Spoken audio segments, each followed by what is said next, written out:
दोस्तों इस वीडियो में हम लोग क्लास 12 का फिजिक्स का मॉडल सेट 1 करेंगे जो इंटरनेट पे अभी अभी जारी किया गया है। तो इंटरनेट पे जो जारी किया गया है इस वर्ष एग्जाम के लिए वो हम लोग देखने वाले हैं। तो चलिए स्टार्ट करते हैं। उससे पहले बता दूं कि इस चैनल पर नई बार जुड़े हैं और चैनल को सब्सक्राइब नहीं किए हैं तो सब्सक्राइब करके उसके बगल में एक घंटी है भी उसे भी दबा के ऑल पे क्लिक कर लीजिए। ऑल पे जैसे ही क्लिक कीजिएगा जो भी हम लेटेस्ट वीडियो डालेंगे इंपॉर्टेंट क्वेश्चन को लेकर सबसे पहले मिलते रहेंगे और सारा सब्जेक्ट को मिलेंगे। तो 3 घंटा 15 मिनट का यह क्वेश्चन रहेगा। किस प्रकार से पढ़ना है आप लोग देख सकते हैं। मॉडल सेट हमारा 1 है। तो चलिए एक एक ऑब्जेक्टिव को समझ लेते हैं।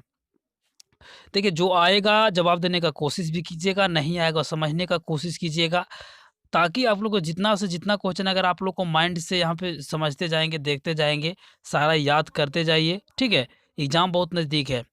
पहला बोला जा रहा है कि किसी आवेशित खोखले गोले के अंदर विद्युत क्षेत्र होता है। तो हम लोग जानते हैं कि किसी आवेशित अगर खोखला है उसके यहाँ पे अंदर में विद्युत क्षेत्र है। ठीक है, तो यहाँ पे इलेक्ट्रिक की बात किया जाए तो हमेशा उसमें शून्य होता है। ठीक है, तो पहला का सही उत्तर ऑप्शन नंबर हमारा बी, हमेशा सही शून्य होगा। ठीक है, किसी खोखले गोले के अंदर विद्युत क्षेत्र का जो मान होता है वो हमेशा शून्य होता है। चलिए दूसरा बोला है कि 1 वोल्ट से आवेशित 1 माइक्रोफराड धारिता वाले संधारित्र पर कुल आवेश यानी टोटल जो चार्ज होगा वह कितना चार्ज होगा। तो इसका जो चार्ज होगा वह सेम हो जाएगा, यानी 1 माइक्रोफराड ही हो जाएगा। ठीक है, तो सॉरी यहाँ पे 1 माइक्रो कुलाम हो जाएंगे, फराड के बदले कुलाम हो जाएंगे। सही उत्तर हमारा ऑप्शन नंबर डी बिल्कुल सही है। 3 बोला जा रहा है कि धारावाही चालक के अंदर इलेक्ट्रॉन की गति होती है। तो धारावाही अगर बोला जाए और अंदर की बात किया जाए तो इलेक्ट्रॉन का यानी उस पे जो इलेक्ट्रॉन का जो गति होगा स्पीड, ठीक है, उसका जो गति होगा वो क्या होगा। तो 3 का जो सही उत्तर ऑप्शन नंबर हमारा सी हो जाएंगे, अपसारित। सही उत्तर हमारा सी हो जाएंगे। चलिए चार बहुत ज़्यादा इंपॉर्टेंट है, बहुत बार पूछा गया है। 4 5 6 7 ये सभी इंपॉर्टेंट है, देखते चलिएगा। चलिए 4 का आप लोग उत्तर बताइए कि किलोवाट घंटा मात्रा यानी किलोवाट घंटा KWH जो यूनिट है मात्रक है वह किसका है। विद्युत शक्ति का है। ठीक है, तो आप लोग बतला सकते हो शक्ति का है या ऊर्जा का यानी एनर्जी का, बल घूर्ण का या विद्युत धारा का, किस चीज़ का है। तो ये चीज़ आप लोग बतला सकते हो। तो 4 का सही उत्तर ऑप्शन नंबर हमारा क्या हो जाएंगे सही, किलोवाट घंटा ऊर्जा का मात्रक है। तो 4 का सही उत्तर ऑप्शन नंबर हमारा क्या हो जाएंगे, बी हो जाएंगे, विद्युत ऊर्जा हो जाएंगे। चलिए अब यहाँ पे 5वां बोला जा रहा है कि लेंज का नियम किस संरक्षण के सिद्धांत पे कार्य करता है। तो लेंज का जो नियम है वह काम किस चीज़ के सिद्धांत पे कार्य करता है। तो लेंज का नियम है जो कि ऊर्जा के संरक्षण के सिद्धांत पे कार्य करता है, ये चीज़ भी याद रखिएगा। तो 5 का सही उत्तर ऑप्शन नंबर हमारा सी हो जाएंगे। 6 बोला जा रहा है कि मुक्त अवकाश का परावैद्युतकता का मान होता है। तो मुक्त अवकाश यानी फ्री स्पेस में परावैद्युतक जो मान होता है, वैल्यू मीन्स वैल्यू होता है, वह कितना होता है। तो ये टारगेट का ऑब्जेक्टिव में भी है, क्वेश्चन पेपर में प्रीवियस में पूछा हुआ क्वेश्चन है। 4 5 6 ये सभी पूछा हुआ है, 7 भी पूछा हुआ है, 8 भी पूछा हुआ है। तो ध्यानपूर्वक पढ़ते चलिए। तो 6 का सही उत्तर ऑप्शन नंबर हमारा सी हो जाएंगे, 8.85 यानी 8.85 गुने 10 के पावर -12 क्या हो जाएंगे, FM इनवर्स हो जाएंगे। ठीक है, तो सही उत्तर सी हो जाएंगे। 7 बोला जा रहा है कि 50 माइक्रोफराड धारिता वाले संधारित्र 10 वोल्ट, कितना वोल्ट, 10 वोल्ट विभव वाले आवेशित किया जाता है, यानी आवेशित कर रहा है। ठीक है, तो संधारित्र का ऊर्जा होगा, तो ऊर्जा जो होगा वो कितना जूल होगा। तो ये भी क्वेश्चन पूछा हुआ है, आई होप कि सबको पता होगा। 7 का सही उत्तर ऑप्शन नंबर हमारा क्या हो जाएंगे, बी हो जाएंगे। 2.25 गुने 10 के पावर -3 जूल हो जाएंगे, कितना हो जाएंगे, जूल। सही उत्तर हमारा ऑप्शन नंबर बी बिल्कुल सही है। चलिए अब यहाँ पे देखिए 8 है जो कि काफ़ी इंपॉर्टेंट क्वेश्चन है। तो 8 क्वेश्चन क्या बोला जा रहा है, बोला जा रहा है कि बांडी ग्राफ जनरेटर एक मशीन है जिसके द्वारा उत्पन्न होता है। तो इसका क्या हो जाएंगे, Van de Graaff generator is a machine which generate, यानी क्या जनरेट करता है, उत्पन्न क्या करता है, उच्च धारा उच्च वोल्टता या उच्च धारा उच्च वोल्टता दोनों या केवल अल्प धारा। तो क्या हो जाएंगे सही उत्तर, 8 का सही उत्तर ऑप्शन नंबर हमारा क्या हो जाएंगे, बी हो जाएंगे, उच्च वोल्टता यानी हाई वोल्टता। ठीक है, यानी क्या हो जाएंगे, हाई वोल्टेज, ऑब्वियसली बात है। 8 का सही उत्तर हमारा बी हो जाएंगे। 9 बोला जा रहा है कि एक तार में 1 एम्पियर की धारा प्रभावित हो रही है यदि इलेक्ट्रॉन का जो आवेश यानी चार्ज है 1.6 गुने 10 के पावर माइनस 19 गुलाम हो, तो तार को किसी काट के प्रति सेकंड प्रभावित होने वाले इलेक्ट्रॉनों की जो संख्या होगा, नंबर ऑफ चार्ज इलेक्ट्रॉनों का, ठीक है, वह कितना होगा, ठीक है। तो ये चीज बतलाना है। तो क्या हो जाएंगे, इसका सही उत्तर ऑप्शन नंबर हमारा क्या हो जाएंगे, 9 का सही उत्तर ऑप्शन नंबर हमारा बिल्कुल सही सी हो जाएंगे। 1.6 गुने 10 के पावर माइनस 19 हो जाएंगे, इलेक्ट्रॉनों की जो संख्या होगा कितना होगा, 1.6 गुने 10 के पावर माइनस 19।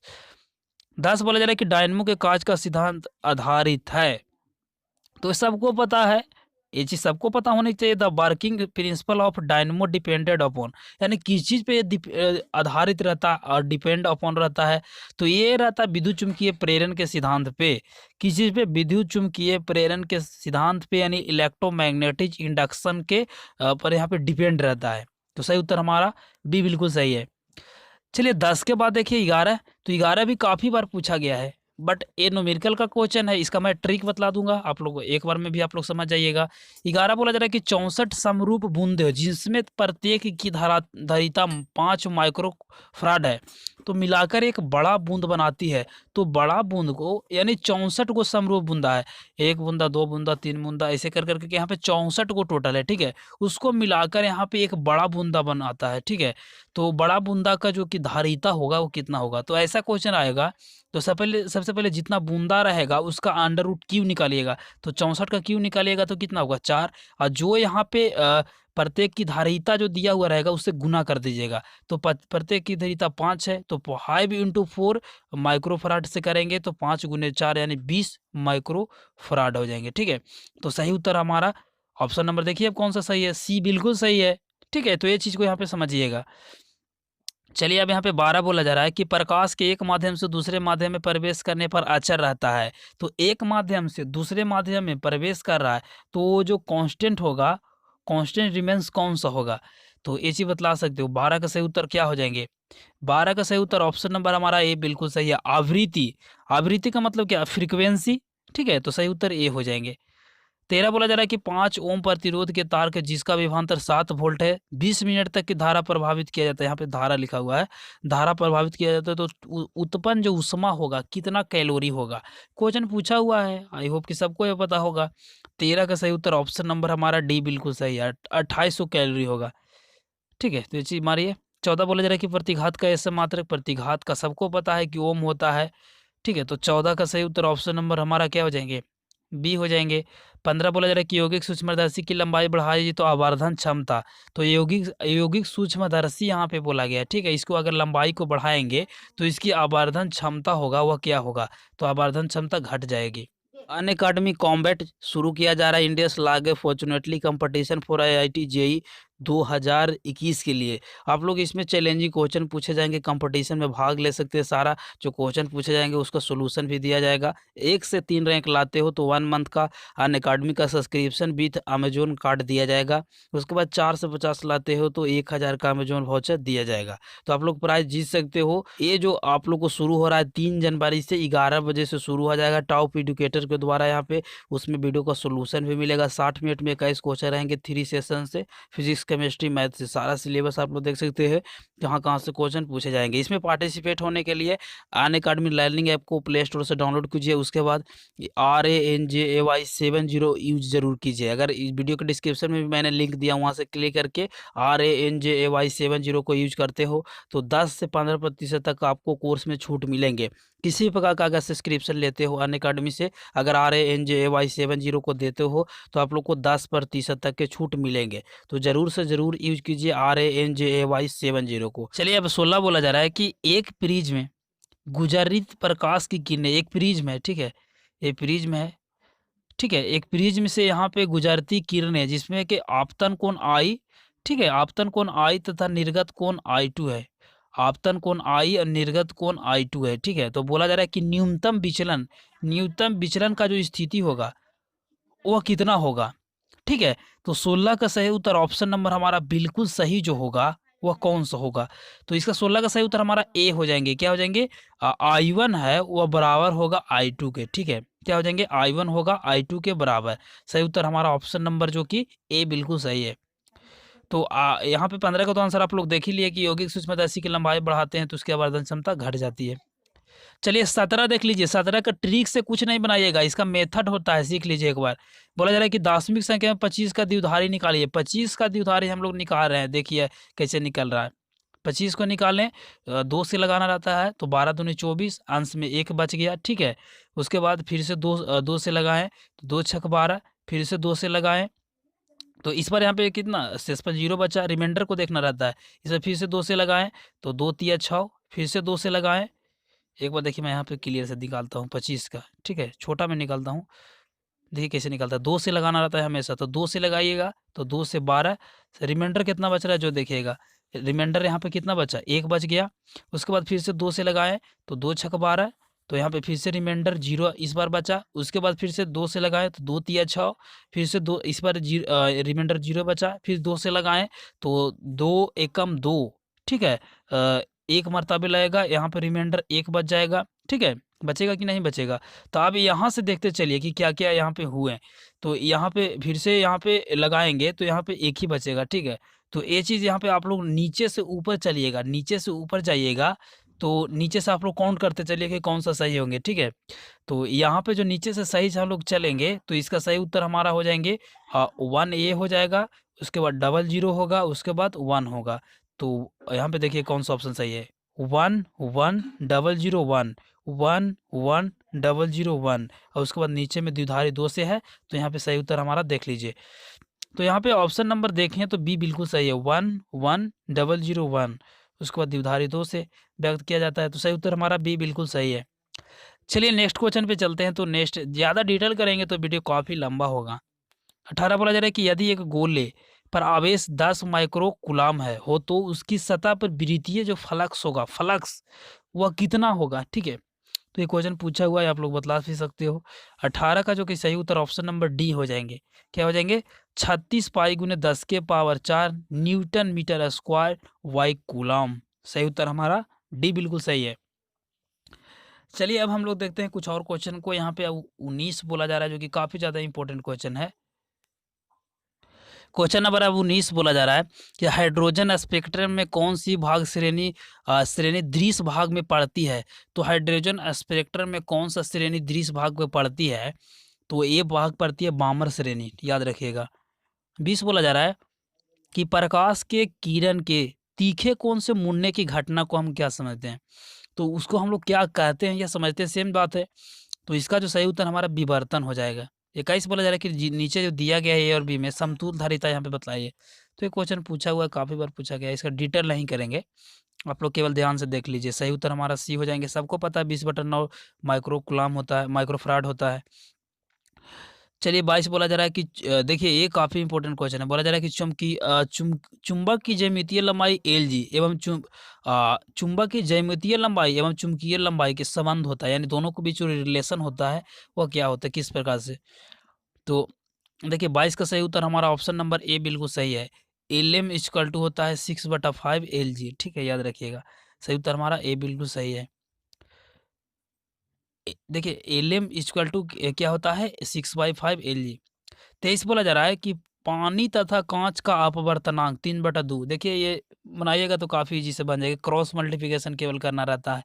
तो अपवर्तनांक 3/2 एवं 4/3 है। तो कांच में से पानी में जाती हुई प्रकाश की किरण का क्रांतीय कोण होगा, तो क्रांतीय कोण क्या कितना होगा।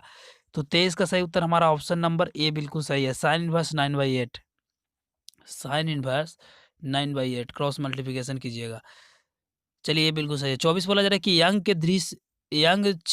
दृक छिद्र का प्रयोग में यदि प्रकाश का तरंगदैर्घ्य दुगना कर दिया जाता है तो फ्रिज की चौड़ाई हो जाएगी, कितना हो जाएगा फ्रिज का जो चौड़ाई होगा, ठीक है, वह कितना होगा, यानी इसका बेर्थ बताना, बेर्थ को। 24 का सही उत्तर हमारा सी हो जाएंगे, आधी, यानी आधी हो जाएगी।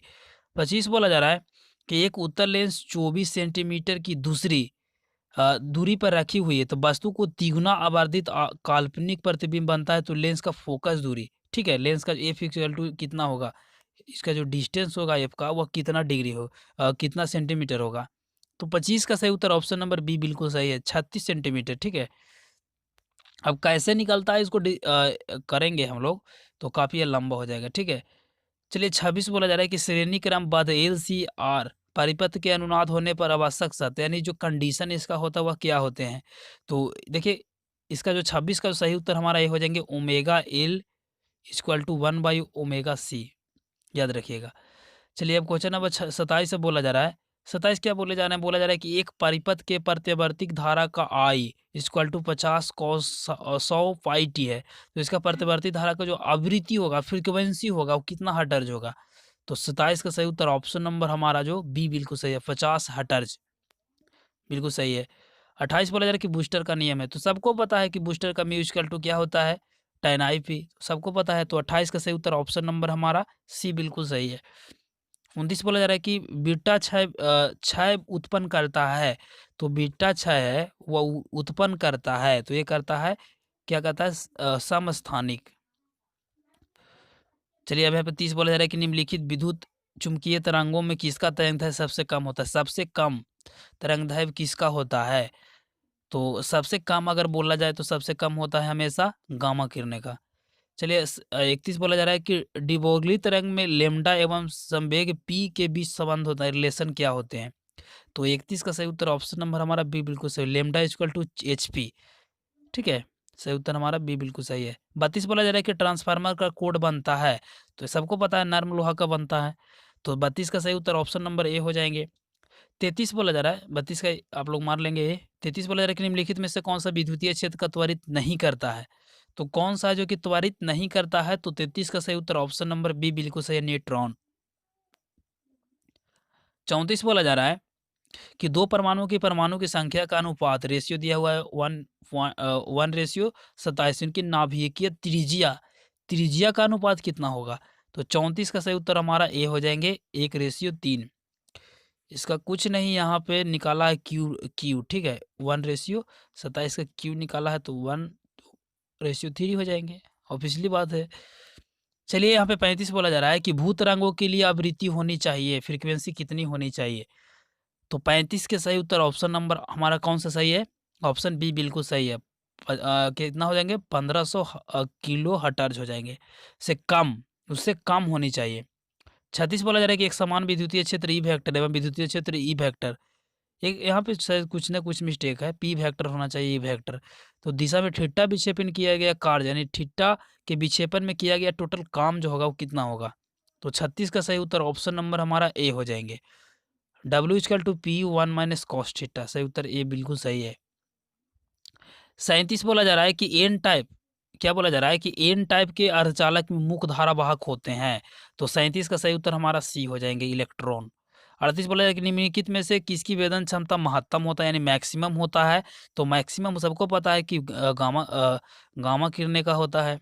38 बोला जा रहा है कि तत्व 84x की पावर 202 है। तो नाभिक के पहले अल्फा कण और फिर बीटा कण उत्सर्जित करता है। तो परिणामिक नाभिक परमाणुओं की जो संख्या होगा वो कितना होगा।